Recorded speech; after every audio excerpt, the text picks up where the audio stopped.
के लिए क्या बना रही हो?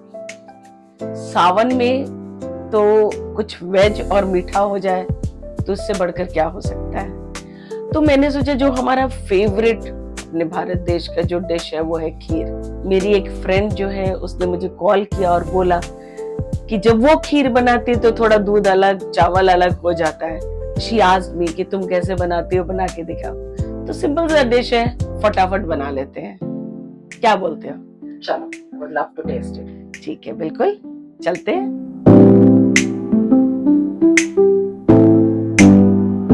खीर के लिए जो सबसे जरूरी सामग्री है वो है दूध। तो यहाँ मैंने आधा लीटर दूध लिया है और इसके साथ ही मैंने आधा लीटर दूध अलग से भी रखा है। आधा लीटर दूध लेकर हम उसे गैस पे चढ़ा देंगे। और मैं यहाँ बताना चाहूंगी कि दूध के बाद जो सबसे इम्पोर्टेंट चीज है वो है चावल, कि हम कौन सा चावल यूज कर रहे हैं। मैंने यहाँ पर सोनाचूर या गोविंद भोग चावल लिया है। ये चावल के दाने बहुत ही छोटे होते हैं, लेकिन अगर आपके पास ये चावल नहीं है तो आप लंबी बासमती चावल उसे भी ले सकते हैं। कोशिश करें कि आप बासमती चावल ही लें।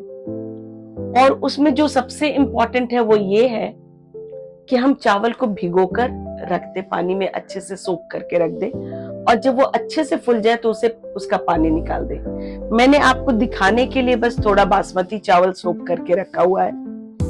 ये सोख करने के बाद जो मेन प्रोसीजर है क्यों वो अच्छा खीर बनेगा, इसे थोड़ा हम तोड़ देंगे, क्योंकि लॉन्ग ग्रेन्स होने के कारण बासमती चावल लंबे लंबे रह जाते हैं। ये मैंने फुला के रखा था और उसके बाद पानी निकाल दिया था।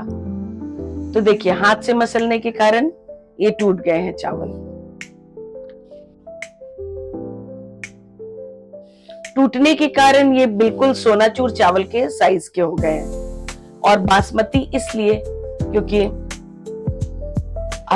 बासमती की खुशबू भी बहुत अच्छी होती है और यही खुशबू हमारे खीर में आती है। तो कोशिश करें बासमती चावल लें।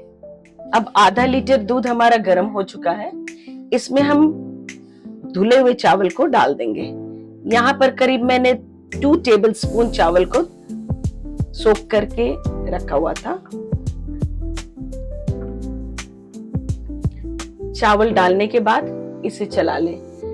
एक बात याद करना बहुत जरूरी है, खीर कभी हड़बड़ी में नहीं बनती है, बहुत प्यार से धीमे आंच पे बनती है। चावल सटे नहीं, इसका पूरा ध्यान रखें। चावल डाल दिया हमने।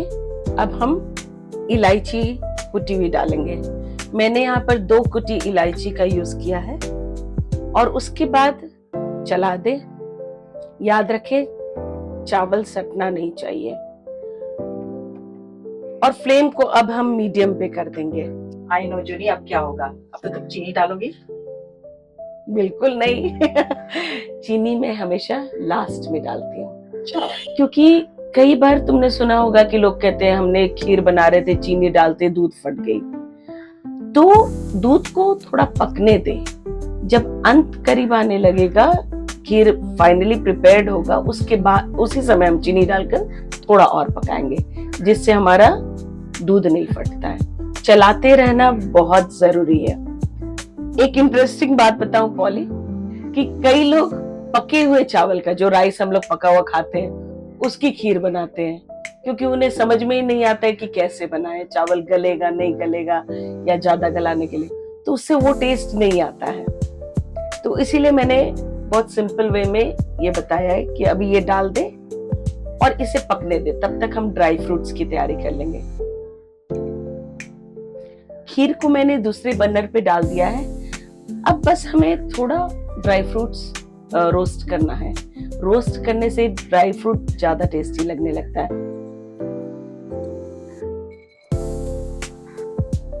ध्यान रखें कि ड्राई फ्रूट जले नहीं। मीडियम फ्लेम पे इसे रोस्ट करें।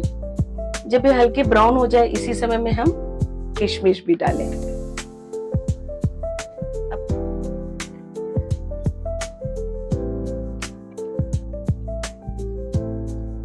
जब थोड़ा खीर बनाते हैं, थोड़े दूध से बनाते हैं, तो जनरली उतनी अच्छी खीर नहीं बनती है।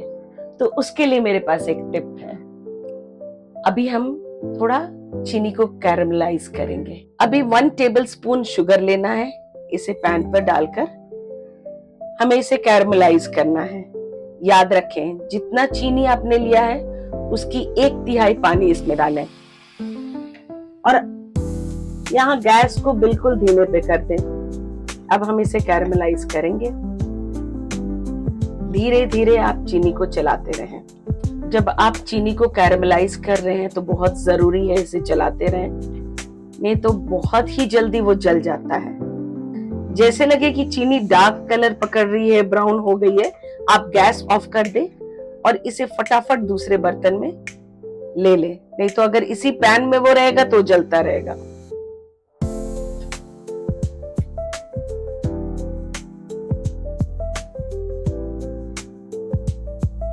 इस कैरमलाइज शुगर में थोड़ा पानी डालकर इसे छोड़ दें। अभी मैं थोड़ा और दूध डालूंगी क्योंकि आधा लीटर दूध जो है वो बिल्कुल सूख चुका है।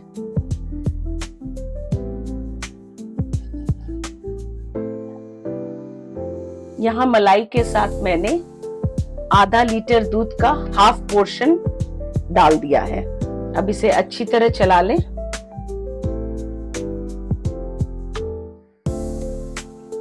अभी मैं करीब 1/3 कटोरी चीनी डाल रही हूँ। आप चाहें तो चीनी की जगह गुड़ का भी इस्तेमाल कर सकते हैं या चीनी गुड़ दोनों इस्तेमाल कर सकते हैं, या अगर कोई डायबिटिक है तो शुगर फ्री का इस्तेमाल भी कर सकते हैं। इस बीच में खीर बनाते हुए मैं एक बात बोलना चाहूंगी कि अगर आपको हमारा ये चैनल पसंद आता है, मेरे बनाए हुए रेसिपीज पसंद आते हैं, तो please like, subscribe and share करें। अभी जो टेस्टी और थोड़े से खीर को और ज्यादा टेस्टी बनाने की जो रेसिपी का ट्रिक है वो ये है कि इस कैरमल जो हमने बना के रखा है उसे हम खीर में मिला देंगे। इसमें कुछ लम्प्स भी हो सकते हैं, तो बिना हिचक के उसे भी आप डाल दें, ये थोड़ी देर में गल जाएगा।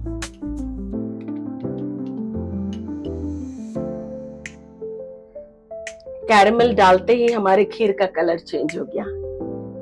एंड इतना ही नहीं, टेस्ट बहुत ही ज्यादा एनहांस हो जाता है। यहाँ हमारा खीर बिल्कुल ही बनकर तैयार है। हमें इसी कंसिस्टेंसी पे हमें गैस को ऑफ करना है, लेकिन गैस को ऑफ करने से पहले हम ड्राई फ्रूट्स को डाल देंगे।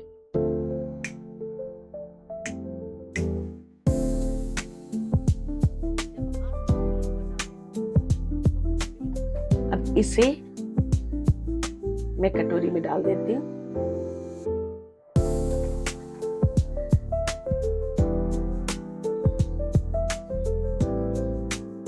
खीर तैयार है।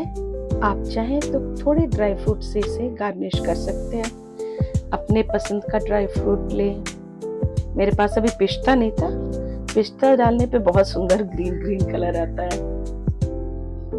ये देखो, तैयार है मेरा यमी यमी खीर, और ये सावन स्पेशल है।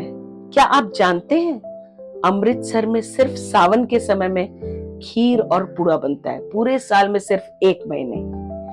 तो ये लीजिए मेरा बनाया हुआ खीर और पुड़ा के साथ एंजॉय कीजिए। और अगर पुड़ा नहीं है तो ऐसे ही एंजॉय कीजिए। सावन में खीर ना बने ऐसा कैसे हो सकता है? तो ये खीर बनाइए और मुझे कमेंट में जरूर बताइए कि आपको मेरी बताई हुई रेसिपी खीर की कैसी लगी।